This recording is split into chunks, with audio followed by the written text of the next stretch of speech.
तो क्या देवर जी भी हमारे साथ वन को प्रस्थान करेंगे? हाँ सीते,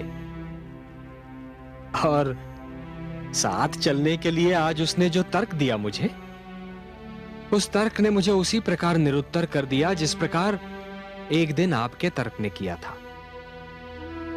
गुरुदेव वशिष्ठ के आश्रम में उसने उनके समक्ष एक संकल्प लिया था कि वो जीवन भर मेरी छाया बनकर साथ रहेगा। तब किसी को यह अनुमान नहीं था सीते कि उसका यह संकल्प कितना दूर तक जा सकता है। आज उसके अनुरोध को मैं ठुकरा नहीं सका। तब तो मेरी बहन उर्मिला भी साथ चलेगी? नहीं भाभी श्री, देवी उर्मिला हमारे साथ नहीं जाएंगी। क्यों?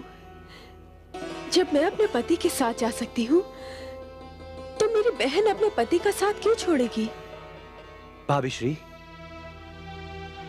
जब मेरी पत्नी को मेरा संकल्प ज्ञात हुआ और यह ज्ञात हुआ कि मैं अपने भ्राता और भाभी श्री के साथ उनका सेवक बनकर जा रहा हूं, तो उन्होंने स्वयं ही मुझे कहा कि एक सेवक को यह अधिकार नहीं है कि वो अपनी अर्धांगिनी को अपने साथ ले जाकर अपने भ्राता पर बोझ डाले। और उन्होंने ही मुझे आप दोनों के साथ अकेले जाने की अनुमति प्रदान की है। तो क्या मेरी बहन ने 14 वर्ष तक अपने पति के बिना इस राजमहल में रहने का ही निर्णय लिया है? हाँ भाभी श्री। स्वामी, मैं अभी आती हूँ।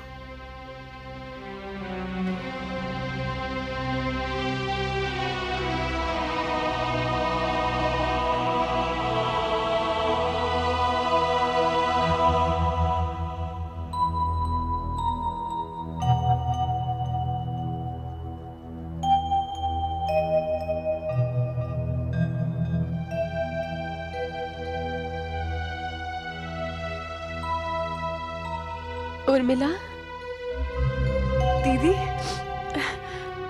आइए ना, आइए, बैठिए, कहिए।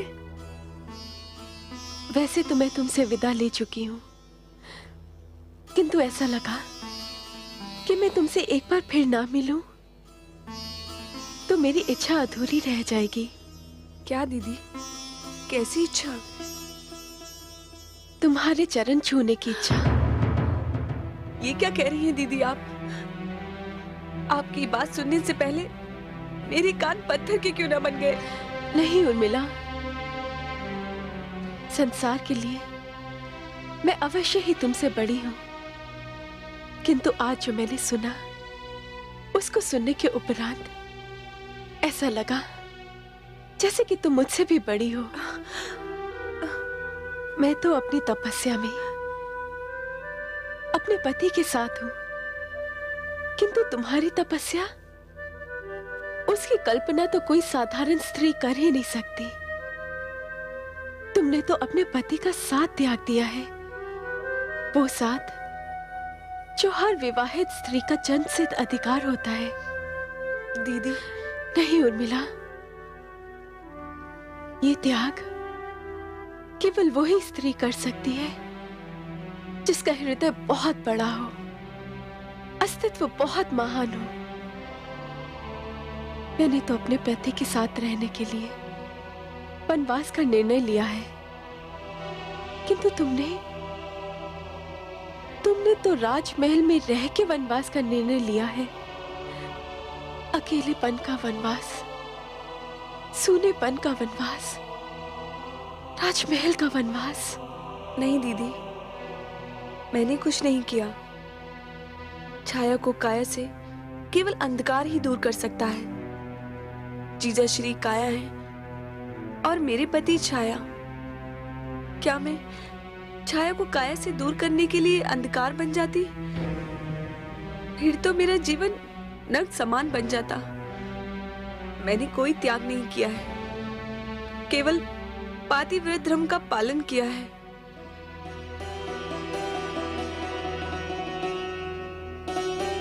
इसीलिए तो कह रही हूं, तुम महान हो उर्मिला। पतिव्रता धर्म त्याग, तपस्या, इन सब की परिभाषा तुम्हारे नाम लिए बिना प्रत्येक काल तक संपूर्ण नहीं होगी। ये मेरा आशीर्वाद है। मैं तुम्हारी महिमा के आगे नतमस्तक हूँ। आपके आशीर्वाद ने मुझे सब कुछ दे दिया दीदी। आपकी वाणी ने मेरे लिए 14 वर्ष के वियोग को सरल बना दिया। जब भी मुझे आपकी आज के दिन की बातें याद आएंगी, मुझे लगेगा कि आप मेरे पास ही हैं। आप सदा ही मेरा आदर्श रही हैं।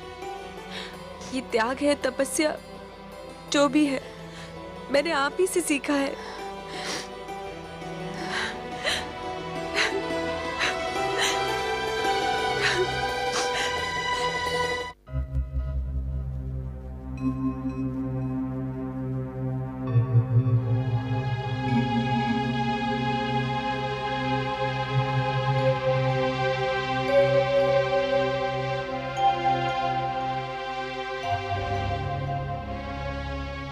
माते,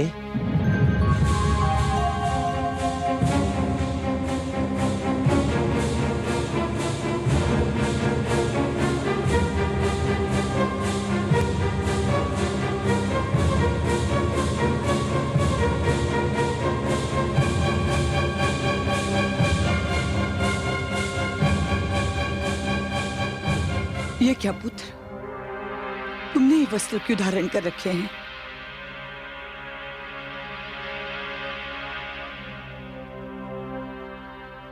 आयुष्मान भव। माते, मैं आपसे विदा लेने आया हूं। विदा? कैसे विदा पुत्र? माते, मैं भ्राताश्री के साथ वन को प्रस्थान कर रहा हूं। तुम? किंतु तुम क्यों? तुम्हें किसने कहा अयोध्या छोड़ने को? मेरी आत्मा ने माते, अपने भ्राता के साथ रहना मैं अपना धर्म मानता हूं और मैं अपना धर्म निभा रहा हूं माते। हाँ हाँ, अवश्य निभाओ अपना धर्म। सभी तो अपना अपना धर्म निभा रहे हैं। सभी को तो अपने अपने धर्म के पालन की चिंता पड़ी है। मां की भावनाओं की तनिक भी चिंता किसी को नहीं है। माते, सोचा था मेरा पुत्र राम चला जाएगा, पर मेरा दूसरा पुत्र तो मेरे पास होगा। नित दिन उसे निहारती रहूंगी तो एक पुत्र के जाने का वियोग आधा रह जाएगा। पर वो मेरा भ्रम था। मेरा दूसरा पुत्र भी मुझे छोड़कर जा रहा है। अरे मेरा नहीं तो सुमित्रा का ही सोचना था। वो सुनेगी कि तुम जा रहे हो तो क्या बीतेगी उसके मन पर? वो सुन चुकी है माते। सुमित्रा सुन चुकी है? हाँ माते, वो सुन चुकी है और उन्होंने सुनकर यह कहा कि यदि मैंने इसके अतिरिक्त और कोई निर्णय लिया होता तो मैं सदा सदा के लिए उनकी दृष्टि से गिर जाता। माते, उन्होंने ही मुझे अपना अनुज धर्म निभाने का निर्देश दिया है। अब आप भी मुझे विदा करें। जाओ पुत्र, निभाओ अपना धर्म। मैं अपने छाती पर एक नहीं, दो दो पत्थर रखकर जीने का अभ्यास करूंगी। जाओ पुत्र, अब मुझसे सहन नहीं होता। जाओ।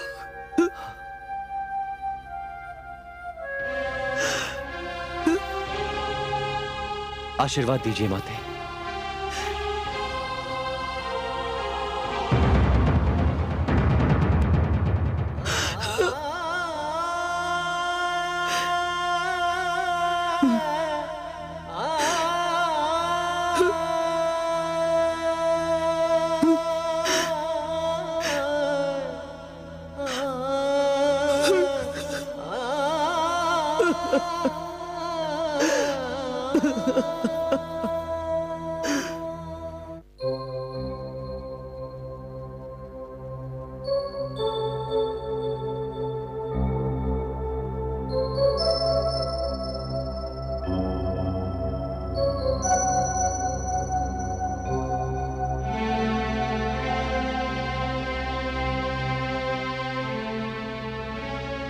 हाँ, अंधकार में क्यों खड़ी है दीदी?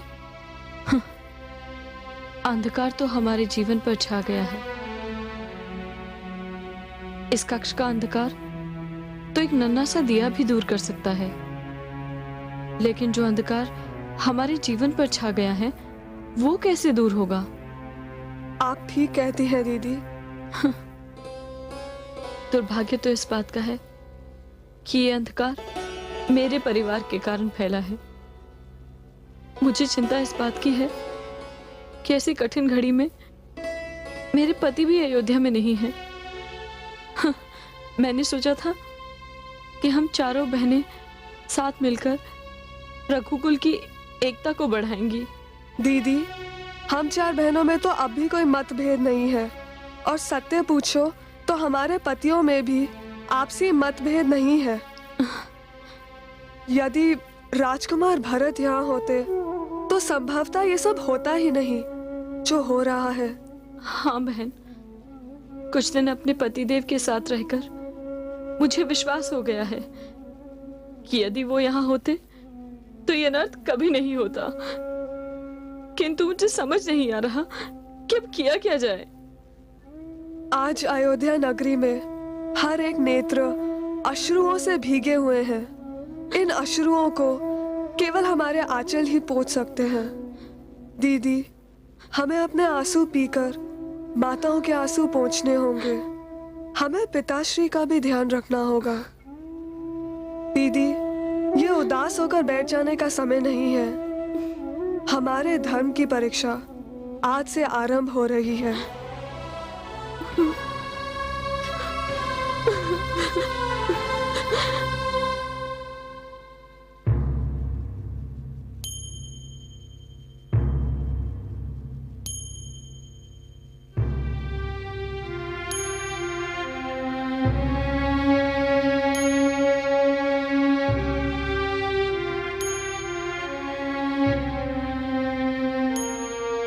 ये क्या अनर्थ हो गया स्वामी?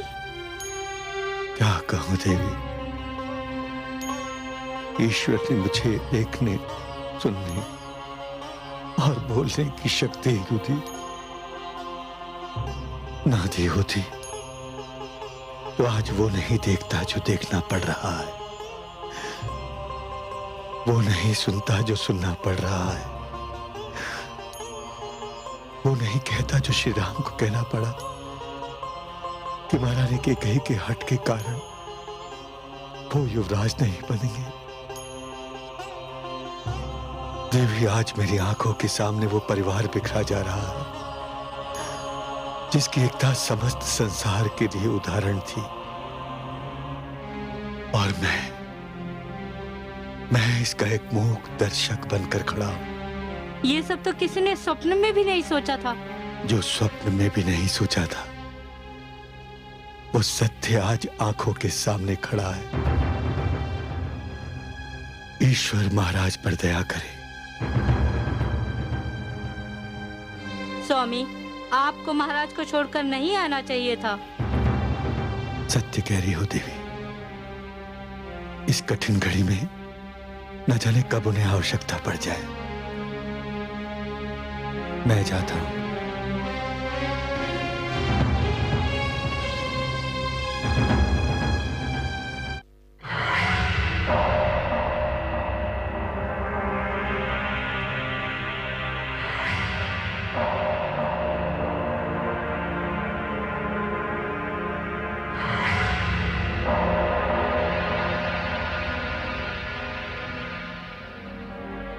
प्रणाम राजकुमार। प्रणाम धाई मां। कहिए, कैसे कष्ट किया? आपको आपके अनुज के युवराज बनने की बधाई देने आई हूँ राजकुमार। धन्यवाद दाई मां। आपने तो कभी सोचा भी ना होगा कि मेरा भरत भी कभी अयोध्या का युवराज बन सकता है। दाई मां, सत्य तो यह है कि मैंने कभी इसके अतिरिक्त और कुछ सोचा ही नहीं। अनुज भरत को ही अयोध्या का युवराज बनना चाहिए। जी? मैंने तो पिताश्री से तभी कह दिया था जब उन्होंने मुझे युवराज बनाने की घोषणा की थी कि वो अपने इस निर्णय पर पुनर्विचार कर लें। क्यों? क्यों? क्योंकि भरत मुझसे अधिक श्रेष्ठ युवराज सिद्ध होगा। मुझे डर लगता है, किंतु इस अवसर की प्रसन्नता में मैं आपको लड्डू खिलाने आई थी। तो खिलाइए ना, भय किस बात का धाई मां? राजकुमार लक्ष्मण ने क्रोध में मेरे लड्डुओं का थाल गिरा दिया था। मैं अनुज लक्ष्मण की ओर से क्षमा मांगता हूं। तो फिर लीजिए। यूं नहीं धाई मां, आप अपने हाथों से खिलाएंगी तभी इन लड्डुओं का स्वाद बढ़ जाएगा।